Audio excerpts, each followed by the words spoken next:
బాధ్యత గల పోలీసు వాడు ఏం చేయాలంటే హెల్మెట్ లేకపోతే అక్కడ కూర్చొని 1000 రూపాయలు ఫైన్ వేసే బదులు 350 రూపాయలు హెల్మెట్ కొనిచ్చి వాళ్ళకి రసీదు తీసుకొని పైసలు ఇచ్చి హెల్మెట్ కొనిచ్చి పంపించాలి. దానివల్ల నువ్వు ఒక ప్రాణం కాపాడిన అవుతావు.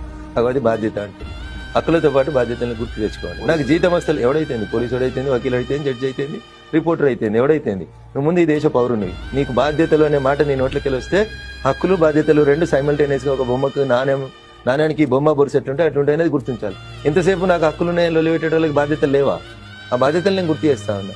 దొంగ సాటుకెళ్ళి ఫోటో ఎందుకు ఇస్తావు? 1000 రూపాయలు ఫైన్ ఎందుకు ఇస్తావు? పోతున్నోడికి ఆపి తమ్మీది పద్ధతి కాదు, చచ్చిపోతావు, ఇంట్లో మీ అమ్మ నాన్న ఎదురు చూస్తారు, భార్య పిల్లలు చూస్తారు, ఓ హెల్మెట్ కొనుక్కో, 500 రూపాయలని ఫైన్ తీసుకొని పంపి.